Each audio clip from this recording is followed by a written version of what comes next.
এখন নৌকা ঢুকবে গেছে, এই নৌকা জাগাইতে হলে 100 বছর লাগবে। আমি বঙ্গবন্ধুরে খারাপ বলছি না, জিয়াউর রহমানকে ভালো বলি, কাঁধে কোদাল নিয়ে। কিন্তু আমার কথা হইলো বঙ্গবন্ধুও ভালো, কিন্তু বঙ্গবন্ধুরটা ধৈর্য রাখতে যদি পারতো ছাত্রলীগ যুবলীগ, তাহলে হেরা টিকা থাকতো। হেরা ধৈর্য রাখতে পারে নাই দেখে তার সামসারা আওয়ামী লীগের যত সামসারা আওয়ামী লীগ ধ্বংস করে দিছে। এখন এইটা উঠতে নৌকা জাগতে বহুত সময় লাগবে। আবার দেখে এখন বিএনপির সিজন, এখন বিএনপি যদি ধৈর্য রাখতে না পারে, ধরেন এই যে সকালবেলা মাথাটা নষ্ট করে দিচ্ছে, আমি ওখানে দাঁড়ায় রয়েছি, আমি তো কেউ খোঁচা মারি নাই, বিএনপির লোক না, মানে কিছু উচ্ছৃঙ্খল পোলাপাইন বিএনপির নামে ভাঙ্গা খায়। এরা কিন্তু বিএনপির আদর্শিক কর্মী না, এরা বিএনপির নামে, এরা আওয়ামী লীগও না, এরা বিএনপিও না, মানে এরা হলো উচ্ছৃঙ্খল।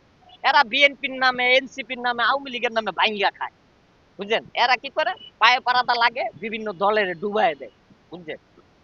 জনগণের সেবা যেটা দিব এটা দিতে পারে না পরে রাজনৈতিক দলগুলো। যেমন আওয়ামী লীগ ধ্বংস করে দিছে, এমন যদি বিএনপি যদি না বোঝে, বিএনপিও এমন ধ্বংস করে দিব ওরা।